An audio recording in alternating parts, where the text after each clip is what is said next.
প্রস্তাব, তাই না? তাহলে এই আবদার করতে যাবে কে? তখন সকলে বলল উসামা বিন যায়েদ, তিনি রাসূলুল্লাহ সাল্লাল্লাহু আলাইহি ওয়াসাল্লামের খুব প্রিয় পাত্র, তিনি গেলে পরে হয়তো তার সুপারিশের কথা রাসূলুল্লাহ সাল্লাল্লাহু আলাইহি ওয়াসাল্লাম শুনবেন। সকলে বলল উসামা তুমি যাও, তাহলে রাসূলুল্লাহ সাল্লাল্লাহু আলাইহি ওয়াসাল্লামকে বলো যাতে ওই মহিলাকে একটু রুখসত দেওয়া হয়, ছাড় দেওয়া হয়, তার উপর যাতে শাস্তি প্রয়োগ করা না হয়। উসামা বিন যায়েদ রাদিয়াল্লাহু তাআলা আনহু রাসূলুল্লাহ সাল্লাল্লাহু আলাইহি ওয়াসাল্লামের প্রিয় পাত্র, রাসূলুল্লাহ সাল্লাল্লাহু আলাইহি ওয়াসাল্লামের কাছে আসলেন, এসে বললেন ইয়া রাসূলুল্লাহ, তাদের এই আবদার তিনি রাখলেন। তিনি বললেন হে উসামা, তুমি কি আমার কাছে এসেছো? আমি আল্লাহর হদের ব্যাপারে, হদের উপরে, আল্লাহর সিদ্ধান্তের উপরে আমি আবার সিদ্ধান্ত দেব, তুমি এই কথা বলার জন্য আমার কাছে এসেছো? উসামা কিভাবে সাহস করলে কথা আমার কাছে প্রস্তাব দেওয়ার জন্যে? উসামা তুমি কি জানো? এরপর রাসূলুল্লাহ সাল্লাল্লাহু আলাইহি ওয়াসাল্লাম বললেন, উসামাকে বললেন আতাশফাউ ফি হাদ্দিম মিন হুদুদিল্লাহি তাআলা, আমি কি আল্লাহর যে হদ, যে বিচার ব্যবস্থার কথা আছে সেই সীমার উপরে আমি আবার কথা বলার জন্য আমি সুপারিশ করব?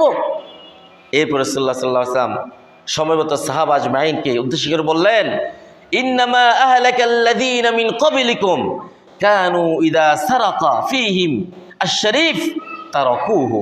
হে আমার সাহাবা আজমাইন শোনো, পূর্ববর্তী প্রজন্ম, পূর্ববর্তী জাতি ধ্বংস হওয়ার পিছনে যে অনেকগুলি কারণ ছিল, সেখানে গুরুত্বপূর্ণ একটি কারণ ছিল যখনই তাদের সম্ভ্রান্ত নামি দামি বংশের কেউ চুরি করত, তারাকুহু, তারা তার সাথে স্বজন প্রীতি করে তাকে ছেড়ে দিত।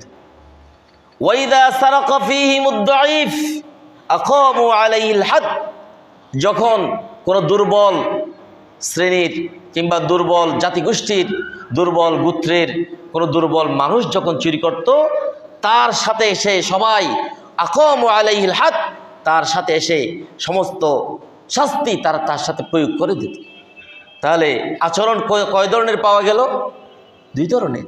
সম্ভ্রান্ত কেউ চুরি করলে তারাকুহু, তাকে তারা ছেড়ে দিত, আর নিম্ন একটু দুর্বল কেউ চুরি করলে আকামু আলাইহিল হাদ, তার উপর তার শাস্তি প্রয়োগ করত। এরপর রাসূলুল্লাহ সাল্লাল্লাহু আলাইহি ওয়াসাল্লাম বললেন ওয়াইমুল্লাহ, আল্লাহর শপথ, শোনো, লাউ আন্না ফাতিমা বিনত মুহাম্মদ সাল্লাল্লাহু আলাইহি ওয়াসাল্লাম সুরিকাত লাকাদ সারাকাত লাকাতাতু ইয়াদাহা। শোনো, যদি আমার কলিজার টুকরো, আমার সবচেয়ে আদরের কন্যা ফাতেমাও যদি চুরি করে, আমি তার হাত কেটে দিতাম। সুবহানাল্লাহ বলবেন না? সেখানে সমাজের শান্তি প্রতিষ্ঠার ক্ষেত্রে স্বজন প্রীতি এবং ন্যায় ইনসাফকে সঠিকভাবে না করা, প্রয়োগ না করা, এটি একটি বড় ধরনের ফাসাদ তৈরির পিছনে বড় অন্যতম একটি কারণ আজকে আপনি ক্ষমতায়, আপনার শাসন ক্ষমতা আপনার কাছে, আপনি যেমন ইচ্ছে তেমন করলেন, আপনার সহযোগীদেরকে, আপনার দলের লোকদেরকে আপনি ছেড়ে দিলেন, কালকে 10 বছর পরে এসে তারাও আপনাকে ছাড়বে না। তাহলে সমাজে বিশৃঙ্খলা সৃষ্টির যেই সিলসিলা, যে সিস্টেম তৈরি হলো, সেটি আর সমাজ থেকে নষ্ট হয়ে যাবে না। যেভাবে আপনি আমার উপর জুলুম করেছিলেন আমি করব, আবার পরবর্তী প্রজন্ম এসে আমার উপর করবে, এরপরে পরবর্তী প্রজন্ম এসে তাদের উপর করবে, এভাবেই সমাজে বিশৃঙ্খলা, অশান্তি তৈরি হতেই থাকবে, চলমান থাকতেই থাকবে। সুতরাং এই অশান্ত সমাজ, এই অশান্ত পৃথিবীকে যদি শান্ত করতে হয়, মানুষকে আল্লাহর কোরআনের কাছে আসতে হবে। আল্লাহর কোরআনের এই শিক্ষা যখনই মানুষ অবলম্বন করবেন, মানুষের এই সমাজ একটি শান্তির সমাজে পরিণত হয়ে যাবে। আল্লাহ আমাদের বোঝার তৌফিক দান করুন, বলি আল্লাহুম্মা আমিন। এর জন্য প্রিয় হাজিরিন, কারো যদি সমাজে কারো স্বজনপ্রীতি করতে গিয়ে মানুষের মর্যাদা তৈরি হয় না। আল্লাহ তাআলা বললেন আমি তো মানুষকে, নারী জাতির একজন নারী এবং পুরুষ থেকে মানুষকে সৃষ্টি করেছি, এবং তাদের ভিতরে বিভিন্ন কাবাইল, বিভিন্ন গোত্র, বিভিন্ন বংশ তৈরি করে দিয়েছি, যাতে তারা একে অপরের সাথে পরিচিত হতে পারে।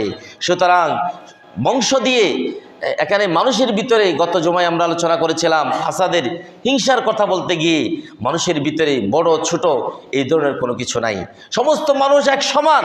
বরঞ্চ এই যে দারাজাত আল্লাহ তাআলা তৈরি করে দিলেন, মানুষের ভিতরে বিভিন্ন ধরনের শ্রেণী বিন্যাস আল্লাহ তাআলা তৈরি করে দিলেন, এটি আল্লাহ তাআলা বললেন যাতে একে অপর থেকে মানুষ কি করতে পারে, সেবা মানুষ গ্রহণ করতে পারে। এই জন্য আল্লাহ তাআলা বললেন মানুষের মর্যাদার মাপকাঠি